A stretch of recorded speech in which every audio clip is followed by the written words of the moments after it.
Olá, bom dia. Sejam todos bem-vindos à minha qualificação de doutorado. Eu sou Marina Ribeiro Paulini, aluna de doutorado do Programa de Reabilitação Oral da Faculdade de Odontologia de Ribeirão Preto. Inicialmente, eu gostaria de agradecer a todos os professores aqui presentes, em especial o meu orientador, o professor João Paulo, pela parceria de trabalho dos últimos anos. Inicio agora a qualificação do doutorado, cujo título do trabalho é A influência de estressores agudos e crônicos sobre as características morfofuncionais de ossos longos em ratos espontaneamente hipertensivos. O tecido ósseo, ele apresenta algumas funções básicas, nos quais podemos destacar o suporte, a proteção e a locomoção. Ele é constituído por células formadoras de tecido ósseo, que são os osteoblastos, os osteócitos, que são as células de revestimento, que tem em sua grande maioria para o controle da formação da matriz óssea, e os osteoclastos, que são as células de reabsorção do tecido ósseo. A ação equilibrada dessas células promove a remodelação óssea, que está inteiramente ligada com fatores sistêmicos e fatores locais, no qual podemos destacar a influência de hormônios, liberação de citocinas e fatores de crescimento.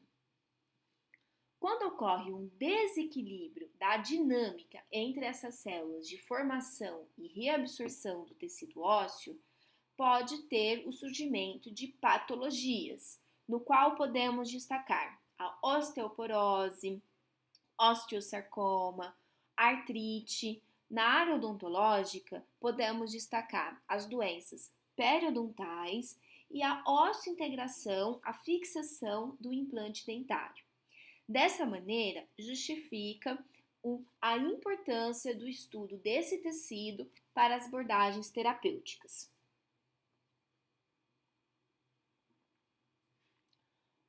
Na minha iniciação científica, eu associei a formação de tecido ósseo com o medicamento a simvastatina, que é um medicamento amplamente utilizado para tratamento de colesterol.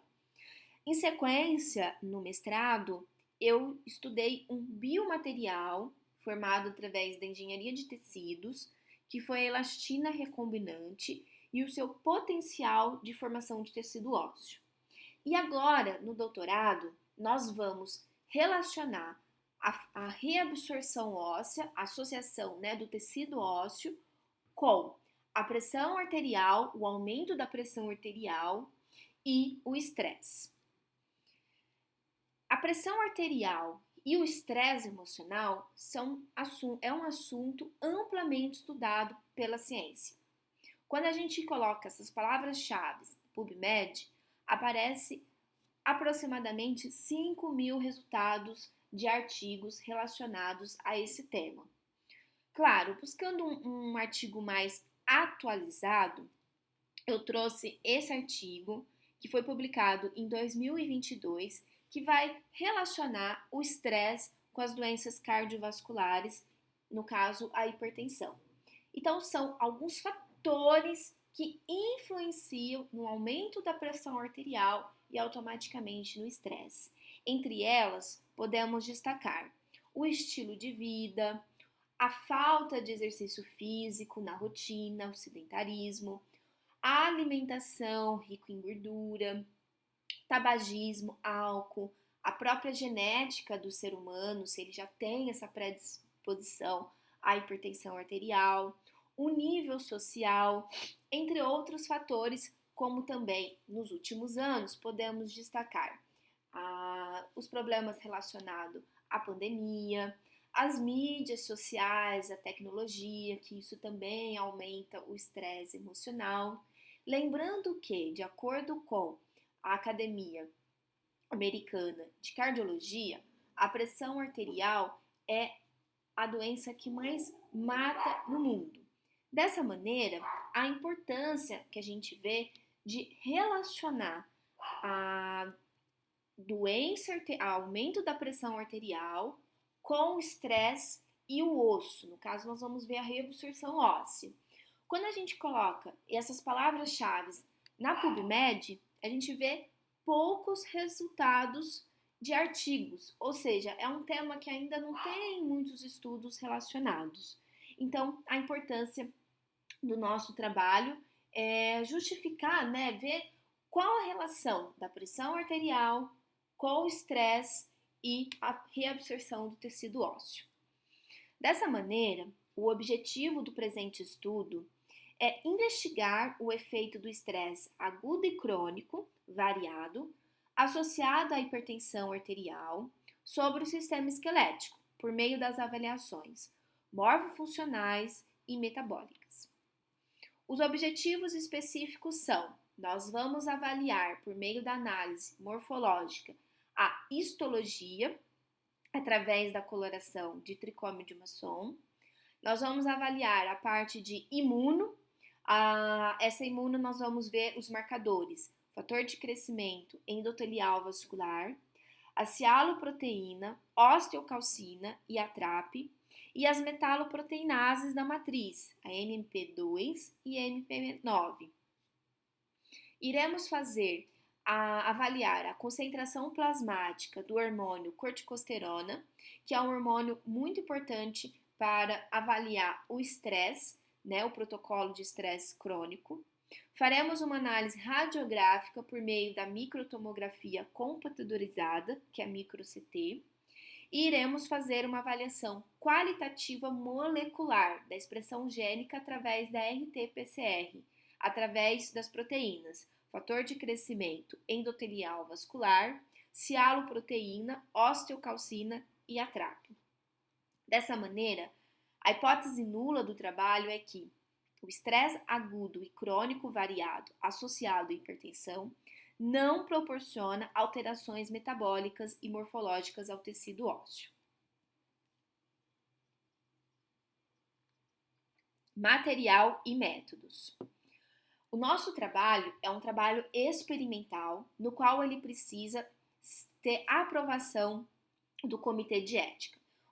Já foi realizada essa parte cirúrgica inicial, devido à aprovação do Comitê de Ética do Uso de Animais da Universidade de São Paulo, do campus de Ribeirão Preto, registrado com o número 0027/2021 R2. Então, aqui está o documento que foi aprovado na data 11 de janeiro de 2022, com 80 animais. De acordo com o Comitê de Ética, então, já foi liberado para fazer a parte experimental. Nós utilizamos 80 animais, sendo eles 40 ratos machos da linhagem Hanover e 40 animais espontaneamente hipertensivos. Por que nós não utilizamos ratos fêmeas? Por conta da ação hormonal do próprio rato fêmea, ok? Esses animais, eles vieram do Biotério Central da Universidade de São Paulo, do campus de Ribeirão Preto, e seguiram o protocolo de manejo de animais do Comitê de Ética. Então, eles foram armazenados em gaiolas individuais, em uma sala com temperatura controlada com 20 graus Celsius, variando mais ou menos 1 grau, com ciclo claro escuro de 12 horas, e água e comida também de acordo com o comitê de ética. Os animais, eles foram divididos, como eu já disse, já foi realizado esse protocolo experimental de maneira aleatória em 3 grandes grupos, sendo ele o grupo sem estresse, o estresse agudo, o protocolo de estresse agudo, que eu já vou explicar em sequência, e o estresse crônico variado. E entre esses grupos, nós subdividimos entre ratos da linhagem Hanover, da linhagem normal, e ratos da linhagem espontaneamente hipertensivos. Então, a distribuição desses animais ficou da seguinte maneira: 8, 8, 16, 16, 16, 16. E entre cada grupo de animal, nós dividimos o grupo controle e o grupo que passou pelo estresse agudo e crônico, totalizando 80 animais. Qual foi o protocolo de estresse agudo? Tanto o protocolo de estresse agudo quanto o protocolo de estresse crônico, ele foi desenvolvido pelo grupo de estudo da professora Mami, que é um grupo conhecido até por mim, o Bruno, o Fernando, a Yamba, no qual eles desenvolveram que o protocolo de estresse agudo era manter os animais em contenção física por 2 horas em uma gaiola nas dimensões 15 por 5 centímetros. Então, eles ficaram presos nessas gaiolas metálicas por 2 horas. Já o protocolo de estresse crônico variado, cada dia esse animal ele ia passar por um diferente tipo de estresse. Então, no primeiro dia, seria o estresse da agitação. A gente colocou os animais em uma gaiola plástica, eles passaram por uma agitação de uma velocidade média de 50 rotações por minuto, num tempo de 15 minutos. No dia 2, o nado forçado. Eles ficaram em um tanque por uma temperatura da água de 15 graus Celsius, variando, né, mais ou menos 1 grau, por 15 minutos. No dia 3, a restrição física. Então, eles ficaram em uma gaiola metálica, restrição física, por 2 horas. No dia 4, a restrição foi do frio. Eles ficaram 30 minutos dentro de um freezer com a temperatura de 10 graus Celsius. E no dia 5, a privação de água. Então, eles ficaram o dia inteiro sem consumir a água.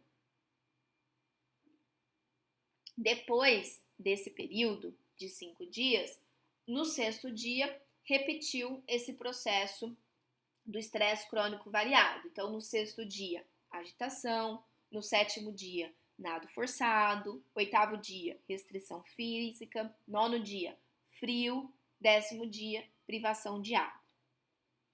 Após a finalização do estresse crônico, espera-se 24 horas para ter a eutanásia desses animais. Então, aqui é um delineamento experimental. Então, nós tivemos 80 ratos machos, foram divididos 40 da linhagem Hanover e 40 animais espontaneamente hipertensivos. Dessa linhagem, nós dividimos sem estresse, agudo e crônico. No estresse, sem estresse, foi o grupo controle. No estresse agudo, controle e com estresse, restrição física de 2 horas, eutanásia, a mesma coisa dos grupos do espontaneamente hipertensivos. E o estresse crônico passou agitação, nado forçado, restrição física, estresse por frio, privação de água, esperou 24 horas e teve a eutanásia desses animais. A obtenção das amostras. Como já dito anteriormente, nós já realizamos a realização da parte experimental. Então, após todo o protocolo de estresse agudo e crônico, esses animais eles passaram então pelo momento da eutanásia. Foi feita então anestesia com xilazina e ketamina. Essa proporção de 4% e 10% é de acordo com o peso do animal. Em sequência, eles foram anestesiados via intraperitoneal. E depois, em sequência, após eles anestesiados, eles sofreram a eutanásia por decapitação com a guilhotina. E nós fizemos a coleta, então, da tíbia direita, tíbia esquerda e a coleta do sangue. Então, aqui nessa imagem, a gente consegue ver, foram separados, né? A tíbia direita com a tíbia esquerda e a coleta de sangue. Toda a amostra da tíbia direita, ela foi destinada para as análises de histologia e análise de imuno. Então, nós vamos ter 80 amostras para a parte de imuno e histo. Já a parte esquerda, a tíbia esquerda, nós vamos destinar para a parte molecular e radiográfica. Então, 40 animais, a metade da amostra vai ser para a parte molecular e as outras 40 para a parte radiográfica. E todos os animais, no momento da decapitação, no qual vai escorrer o sangue pelo pescocinho do animal, foram recolhidos essa amostra, e colocado em tubo com heparina, que foi levado para a centrífuga, separando a parte do plasma do soro sanguíneo, e eles estão armazenados em freezer para a gente fazer a análise do hormônio da corticosteroide. Bom, em sequência, essas amostras do osso passaram pelo processo de descalcificação com EDTA por aproximadamente 50 dias. A gente, no projeto a gente colocou 40, mas na verdade foram 50 dias.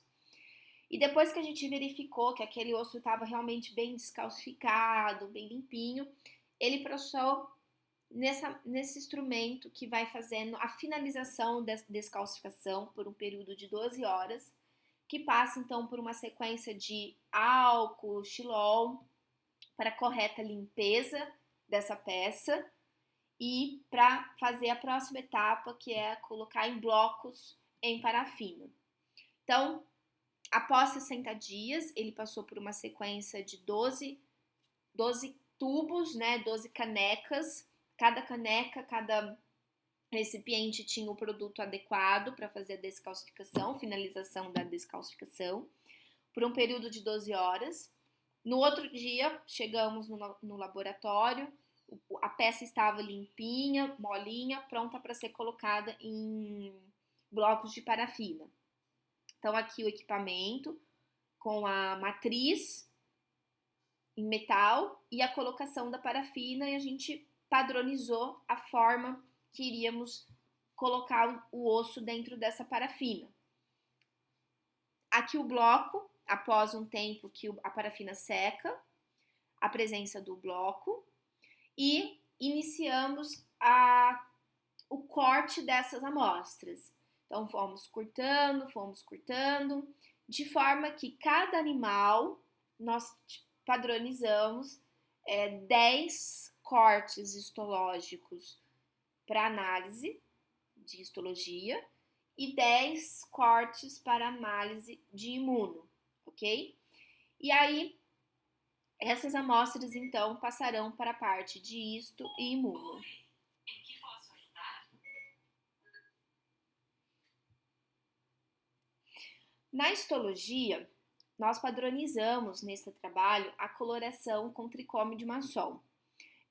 O tricômio de Masson é uma coloração que ele permite a diferenciação do osso maduro com o osso neoformado. E além disso, ele vai permitir uma melhor qualificação desse tecido, ou seja, nós vamos conseguir avaliar a presença de vasos, fibras colágenas, tecido adiposo. Então, ele tem uma avaliação mais completa. Essa imagem, ela não é do trabalho que nós estamos realizando. Ela é uma imagem do meu mestrado, que eu trouxe para ilustrar para vocês a maneira como será realizada, Então, ela vai ser realizada por meio do microscópio Zeiss, do professor João Paulo, através do software Axiom Vision. Aqui a gente usou um aumento no objetivo de 20, então a gente consegue observar a diferenciação da coloração do osso maduro para a coloração um pouco mais avermelhada e para o azul a presença do tecido ósseo neoformado.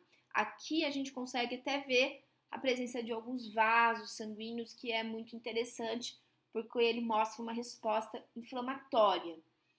E nas setas, essa imagem eu acho muito bonita porque ele mostra a deposição das células osteoblastos, que são as células formadoras de tecido ósseo.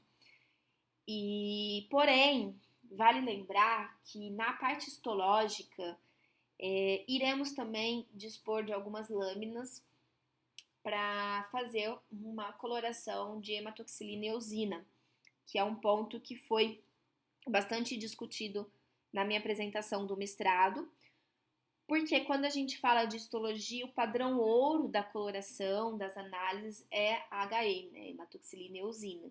Então, iremos sim fazer algumas colorações nesse padrão para apresentação de congressos, publicação de artigos, eu acho válido sim, iremos fazer, ok? E paramos nessa etapa, a gente teve aí um tempo aí parado, porque o nosso técnico Dimitrios, ele sofreu um acidente. Infelizmente, a gente optou por esperar a recuperação dele e não procurar uma outra forma para dar sequência. Enfim, daremos sequências, estamos exatamente nessa etapa aqui do nosso trabalho. Já a parte de imuno e a parte molecular, eu trouxe para ilustrar imagens de um artigo, de um trabalho recentemente feito pelo grupo de estudos do professor João, com a aluna Letícia, do mestrado, que ela fez a parte de imuno e a parte molecular. E aqui são as imagens que ela encontrou, né, no trabalho dela, das imunomarcações.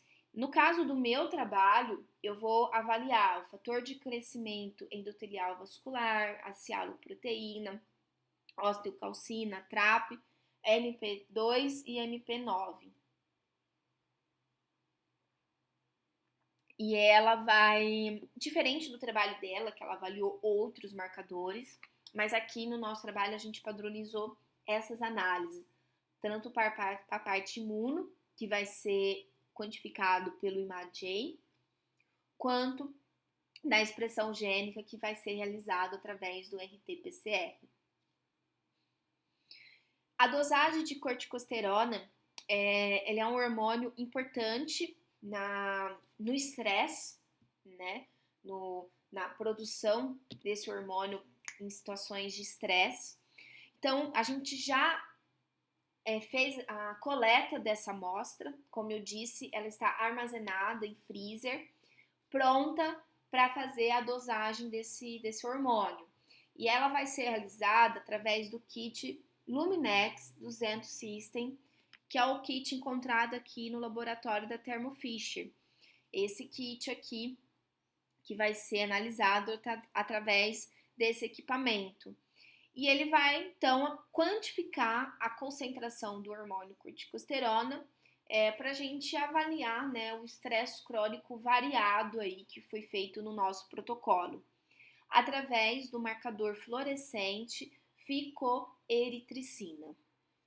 E por último, a última análise que será realizada vai ser a análise radiográfica, que vai ser uma análise de imagens tridimensionais através do micro-CT, que é a microtomografia computadorizada.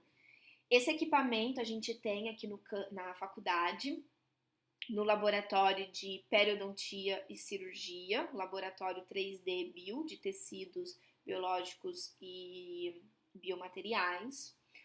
No entanto, para realizar esse tipo de análise, nós vamos depender da aprovação desse trabalho pela FAPESP. Nós estamos na segunda reconsideração, não iremos desistir, porque o trabalho ele foi muito elogiado, teve um erro aí na metodologia, na parte de imuno e molecular, então nós não vamos desistir. E essa parte do trabalho ela só vai ser realizada com o apoio financeiro da aprovação da FAPESP, tá? Devido ao custo que essa análise proporciona. Bom, eu trouxe aqui um artigo publicado em 2021, no qual ele mostra como é realizado, né, essa análise do micro-CT em ossos de ratos. No caso desse artigo, eles usaram o fêmur, mas podemos utilizar ele como um padrão para fazer na tíbia, porque também é considerado um osso longo. Então, ele proporciona imagens em 3 dimensões, que é muito interessante também, muito moderno, e estou bastante ansiosa para que dê certo, porque é uma análise que eu nunca fiz. A gente já fez análise radiográfica nos outros trabalhos, mas não na micro-CT. Para finalizar, o planejamento estatístico. Então, qual que é a variável do nosso projeto? O que nós vamos medir? Nós vamos medir o estresse agudo e crônico, tá? E quais são os fatores de variação? A análise morfológica, a concentração de corticosterona, a análise radiográfica e a análise molecular. Bom, os níveis de variação. O que vai fazer a variar os fatores de variação? A isto e a imuno, que são fatores independentes. Nós iremos usar 80 animais para cada análise. A análise corticosterona, que também são independentes. 80 animais, como eu disse, vai ser feito em todos os animais. Radiográfica e molecular também são independentes. E 40 do tíbia esquerda. Então, 40 vai ser destinado para a parte molecular e 40 para a parte radiográfica. O que são independentes, né? É que os corpos de provas, as análises, a gente não pode utilizar o mesmo corpo de prova, tá? Então, o corpo de prova é destinado apenas àquela análise. Dessa maneira, o modelo fatorial ficou 2 por 1 por 1 por 1. A cada análise, nós faremos como padrão 10 repetições. Em relação ao número de corpo de prova, nós faremos 80 animais vezes 10 repetições para cada análise, vezes 2, por quê? 10 para isto e 10 para imuno. Então, vou ter para essas duas análises morfológicas 1.600 corpos de prova. Desses 1.600 corpinhos de prova, da parte de isto imuno, eu vou fazer 10 leituras, na parte lá no microscópio, totalizando 16.000 leituras. Na dosagem do hormônio corticosterona, então vai ser 80 animais, vezes 10 repetições, 800 corpos de prova. Só que em cada corpinho de prova nós vamos fazer uma leitura. Então, vai ter 800 leituras. Na análise radiográfica também faremos 10 corpinhos de prova, ou seja, 10 imagens radiográficas, mas faremos uma leitura por análise radiográfica. 400 análises, 400 leituras e 400 corpos de prova. Na análise molecular, a mesma coisa. Serão 40 animais, faremos 10 corpinhos de prova para cada parte, e para cada parte nós faremos 10 leituras em cada análise de corpo de prova, totalizando 400 corpos de prova e 4.000 leituras no caso da análise molecular, e totalizando 3.200 corpos de prova e 21.200 leituras. Então, qual que vai ser a análise estatística? Conforme a distribuição de dados pela análise de variância, será aplicados os testes paramétricos ou não paramétricos, levando em consideração o auxílio do programa Sligsplot, expresso na média do desvio padrão, com valor de P menor que 0,05, será considerado estatisticamente significante. A nossa equipe de trabalho é composta pelo professor João Paulo, professor associado ao Departamento de Biologia Básica Oral e ao Programa de Reabilitação Oral da Faculdade de Odontologia de Ribeirão Preto. A professora Glauci, que é professora doutora do Departamento de Biologia Básica e Oral, ela me ajudou, né, no processo do protocolo agudo e crônico. Venho aqui agradecer ela por esse auxílio. O Dimitrios, que é o técnico doutor especialista do Departamento de Biologia Básica da FORP-USP, então ele está me auxiliando nas análises, na parte laboratorial.